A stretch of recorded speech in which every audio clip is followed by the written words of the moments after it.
ఆడుకున్నాడు కదా, మీకు సబ్జెక్ట్ రాదు, మీకు తెలియదు పీకది. ఆయనతోనే అసెంబ్లీలోనే అందరి ముంగట్నే తిట్లు పడ్డారు మీరు. 8 మంది మంత్రులు దెబ్బలు పడ్డారు మీరు. అట్లాంటి ఆయన ఇవ్వాలన్నట ఓ 5-6 పోలీసు అధికారుల మీద కూర్చోబెడితే ఏం ఫరక పడుతుంది? మీ మంత్రులనే ఫుట్బాల్ ఆడిండు, ఈ పోలీసు అధికారులు ఎంత అండి నాకు అర్థం కాదు. చేయని తప్పుకు ఏదో పనికి మళ్ళీ కేసు పెట్టి ఇబ్బంది పెడతాం అనుకుంటే భయపడతామా? ఎవరు భయపడతారు? ఎందుకు భయపడతాము? అయినా సాక్షాత్తు సుప్రీంకోర్టు చెప్పింది కదా, ఫోన్ ట్యాపింగ్ కేసులో పసలేదు, ఏదో పనికిమాలిన కేసుని కొట్టేస్తే సిగ్గులేదా రేవంత్ రెడ్డి? బుద్ధి జ్ఞానం ఉందా అసలు నీకు? ఇట్లా చేయొచ్చునా? ప్రభుత్వం నడపవయ్యా అంటే నీకు ఏమి చెప్పొచ్చినావు అధికారంలోకి? నువ్వు 6 గ్యారంటీలు అంటివి, తులం బంగారం ఇస్తా అంటివి, 4,000 పెన్షన్లు ఇస్తా అంటివి, మహిళలకు 2,500 అంటివి, 26 నెలలు అయిపోయాయి.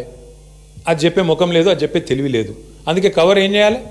ఇక ఇట్లనే మీడియాను మేనేజ్ చేసుకోవాలి, మీడియా వాళ్ళ ఇళ్ళకు న్యూ ఇయర్స్కు కాలు మొక్కాలి, వాళ్ళను ప్రసన్నం చేసుకోవాలి, అడ్డమైన రాతలు వాళ్ళతో రాయించుకోవాలి.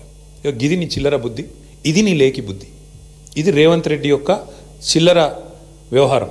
వీళ్ళకు రాజ్యాంగం మీదనే కాదు, స్పీకర్ గారిని చూసినాం మనం, రాజ్యాంగం మీదనే కాదు, వీళ్ళకు సుప్రీంకోర్టు మీద కూడా గౌరవం లేదు సన్నాసులకు.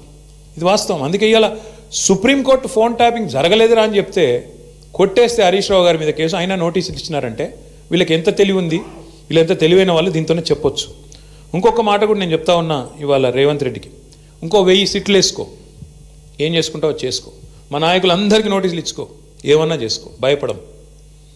బీఆర్ఎస్ తెలంగాణ ప్రజల గుండె చప్పుడు, తెలంగాణ ప్రజల గొంతు బీఆర్ఎస్, తెలంగాణ ప్రజల బలం గలం, తెలంగాణ దళం కేసీఆర్ బృందం బీఆర్ఎస్. మేము ఎవ్వరికి భయపడం, బరాబర్ కొట్లాడతాం. నీ కాంగ్రెస్ పార్టీని, నీ ప్రభుత్వాన్ని అంతు చూసేదాకా ప్రజల తరపున నిలదీస్తూనే ఉంటాం. నువ్వు ఎన్ని విచారణలనే చేసుకో, ఎన్ని రకాలుగా మా వాళ్ళని వేధిస్తున్నావు ఈ వేదిక మీద కూర్చున్న వాళ్ళందరికీ తెలుసు. అందరికీ ఏదో రకంగా వేధింపులు, రకరకాలుగా చిల్లర పనులు చేస్తూనే ఉన్నారు. ఇంకా ఇప్పుడు ఈ అందానికి ఇప్పుడే చూసిన ఇక్కడికి వచ్చేటప్పుడు కేసీఆర్ గారికి నోటీస్ ఇస్తారట, ఏది ఈ లొటపీస్ కేసులో. ఇచ్చుకో, ఏం చేసుకుంటావో చేసుకో, ఏం భయపడం. ఏం చేసుకుంటావో, ఎన్ని అడ్డమైన స్టోరీలు నడిపించుకుంటావో, ఎన్ని కథనాలు వడ్డించి వారుస్తావో వార్చు, ఏం భయపడం. అన్నీ ఎదుర్కొంటాం. దేశంలో ఇంకా న్యాయం ధర్మం ఉంది, న్యాయస్థానాలు ఉన్నాయి, వాటి మీద మాకు గౌరవం ఉంది. తప్పకుండా నీలాంటి దుర్మార్గులతో ఎట్లా కొట్లాడాలో అట్లా కొట్లాడతాం. కానీ ఇక్కడ ఈ మొత్తం కేసులో ప్రధాన దోషి ఇవాళ ముఖ్యమంత్రి బావమరిది. మొత్తం ఈ కోల్ కుంభకోణంలో, సింగరేణి కుంభకోణంలో ప్రధాన ముద్దాయి సింగరేణిలో ఇవాళ మొత్తం king pin, ring master Srujan Reddy అని ముఖ్యమంత్రి బావమరిది. ఇదివరకు అమృత్ స్కామ్లో కూడా ఈ ముద్దాయే భాగస్వామి, ఇప్పుడు కూడా ఈ సింగరేణిలో కూడా ఆయనే ఉన్నాడు.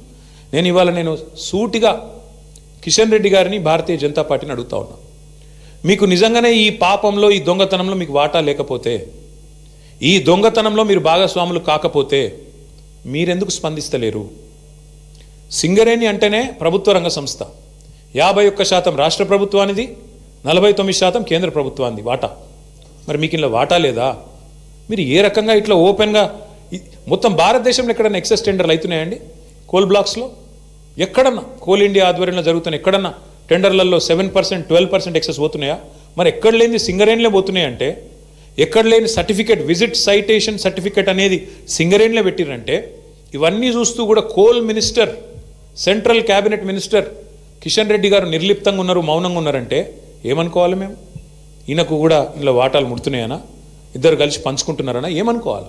అందుకే మేము డిమాండ్ చేస్తూ ఉన్నాం, సిట్టింగ్ సుప్రీంకోర్టు జడ్జితో కానీ, సిట్టింగ్ హైకోర్టు జడ్జితో కానీ వెంటనే ఒక కమిషన్ వేయండి, విచారణకు ఆదేశించండి అని చెప్పి coal minister, cabinet minister Kishan Reddy గారిని మేము డిమాండ్ చేస్తూ ఉన్నాం.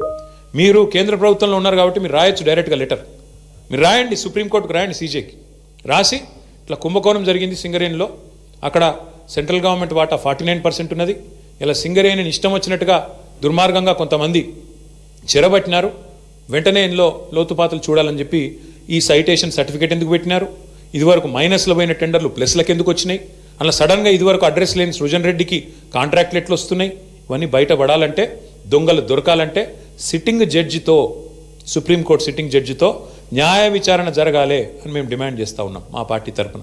అట్లాగే ఇవాళ రాష్ట్రంలో పరిస్థితులు నాకంటే బాగా మీకు తెలుసు, ఏ ఒక్క వర్గం కూడా పేపర్ తీస్తే ఏ ఒక్క వర్గం కూడా సంతోషంగా లేదు.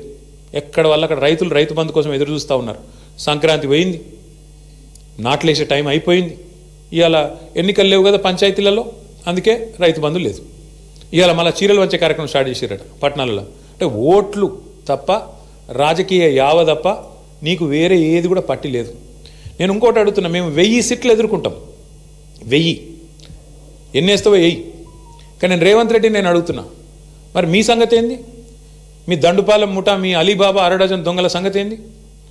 మీ రెవెన్యూ మినిస్టర్ పొంగులేటి శ్రీనివాసరెడ్డి, ఆయన కొడుకు, రెవెన్యూ మినిస్టర్ కొడుకు 100 మంది గుండగాలను వేసుకొని ప్రైవేటు వ్యక్తుల భూములో జొరబడుతున్నాడు. దాని మీద ఏవా సిట్టు? దాని మీద ఉండదా విచారణ?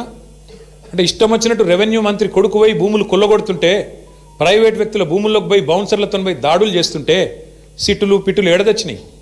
ఎందుకేయవు? అట్లాగే అడుగుతున్నా నేను. మీ మీ సన్నిహిత అనుచరుడు రోహిన్ రెడ్డి పారిశ్రామికవేత్త తలకు తుపాకీ పెట్టిండు అని నేను చెప్పుడు కాదు, మీరు చెప్పుడు కాదు, మీడియా చెప్పుడు కాదు, మంత్రి గారి కుమార్తె చెప్పింది. మీ క్యాబినెట్లో ఉన్న మంత్రి గారి కుమార్తె చెప్పింది. మరి దాని మీద ఏవా సిట్టు? మంత్రి గారి ఓఎస్డీ తప్పు చేసిండా? తుపాకీ ఎవడు తలకు పెట్టిండు? మంత్రి గారు ఓఎస్డీ పెట్టిండా, లేకపోతే సీఎం బ్రదర్ లాంటి రోహిన్ రెడ్డి పెట్టిండా? దాని మీద ఉండదా సిట్టు? అట్లాగే నిన్నగాక మొన్న ఏఐసిసి సెక్రటరీ 8 కోట్ల రూపాయలు ఇవ్వాలి, ఇవ్వకపోతే నీ కాంట్రాక్ట్ ఆపేస్తా అని చెప్పి కాంట్రాక్టర్ను బెదిరిస్తే ఆయన పోయి పోలీస్ స్టేషన్లో కంప్లైంట్ ఇచ్చిండు. బ్రహ్మరాంబిక అనేది ఉంది ఏజెన్సీ, అలంపూర్ బ్రహ్మరా. మరి దాని మీద ఉండదా సిట్టు? దాని మీద వస్తలేదా నీ చేయిలు? అట్లాగే నీ బామ్మర్ది మీద వేస్తావా సిట్టు? అంటే ఇక సిట్టులు పిట్టులు ఈ డ్రామాలు ఓన్లీ బీఆర్ఎస్ని టార్గెట్ చేసుకుంటేనే వేయాలి. బీజేపీని ముట్టవు, మీ కాంగ్రెస్ వాళ్ళను అసలు ఇన్ని కుంభకోణాలు డైరెక్ట్గా బహిరంగంగా బద్దలవుతుంటే దాని మీద సిట్లు ఉండవా? అంతెందుకు నేను ఇంకోటి అడుగుతున్నా, మరి ఒక మీడియా సంస్థ ఏదో కథనం వేస్తే దాని మీద సిట్టేసి 3 జర్నలిస్ట్ని అరెస్ట్ చేసినావు కదా, మరి ఇంకో మీడియా సంస్థ చెప్తున్నది సేమ్ మాట చెప్పింది. ఇంకో మీడియా సంస్థ అయితే ఇంకా దారుణంగా మాట్లాడింది.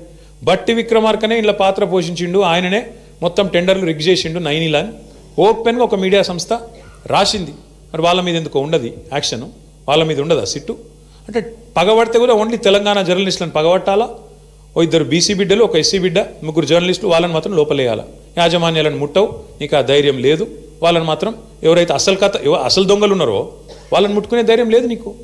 ఇవన్నీ ప్రజలు చూస్తలేరు అనుకుంటున్నావా? నేను ఒకటే అంటా ఉన్నా, నువ్వు ఏమన్నా చేసుకో రేవంత్ రెడ్డి, ఒకటి మాత్రం పక్కా, నిన్ను మాత్రం వదిలిపెట్టం. ఇవాళ నేను అధికారులకు కూడా చెప్తా ఉన్నా, ఈ ఫోన్ ట్యాపింగ్లు వీటి మీద జరుగుతున్న ధారావాహికంగా జరుగుతున్న డ్రామాలు, ఇందులో భాగస్వాములు అయితే అధికారులకు కూడా నేను చెప్తా ఉన్నా, ప్రతిరోజు ఒక్కరిదే ఉండదు. ఇంకో 2-2.5 ఏళ్లలో మళ్ళీ మా ప్రభుత్వం తప్పకుండా వస్తుంది. మీకు తెలుసు, అది ప్రజల మూడు మీకు తెలుసు. మొన్న గ్రామ పంచాయతీ ఎన్నికల్లో చూసినారు, మీకు తెలుసు. ఇవాళ ఎన్నికలు పెడితే రాష్ట్రంలో ఏం ఫలితం వస్తుందో కూడా అధికారులకు తెలుసు. నేను వారికి చెప్తా ఉన్నా, మేమెన్నడూ గత 10 ఏళ్లలో ఇట్లా అధికారాన్ని దుర్వినియోగం చేయలేదు, ఎక్కడా చేయలేదు. ముఖ్యంగా పోలీస్ వ్యవస్థను ఇంత అడ్డంగా దుర్వినియోగం చేసి ఏదైతే ఇవాళ నాటకాలు ఆడుతున్నారో వాళ్ళందరికీ నేను ఒకటే చెప్తా ఉన్నా, మీరు బలవుతారు, మధ్యలో మీరు బలవుతారు. రేవంత్ రెడ్డి రాజకీయ క్రీడలో మీరు బలవుతారు. మొన్నెట్లయితే కాంగ్రెస్ పార్టీ అంతర్గత కుమ్ములాటల్లో ఆధిపత్య పోరులో జర్నలిస్టులు బలైనారో, రేపు నేను చెప్తున్నా, మీరు భాగస్వాములు అయితే అధికారులు మీరు బలవుతారు. గుర్తుపెట్టుకోండి. రిటైర్ అయిన వాళ్ళని ఏం చేయలేరు భవిష్యత్తులో బీఆర్ఎస్ వాళ్ళు అనుకుంటురేమో, దానికి కూడా మాకు రేవంత్ రెడ్డి గారే తోజు పెట్టిండు. రిటైర్ అయిన అధికారులను కూడా తీసుకొచ్చి 40 రోజులు జైల్లో పెట్టినాడు. కాబట్టి రిటైర్ అయిపోతాము, తప్పించుకుంటాము అనుకునే వాళ్ళు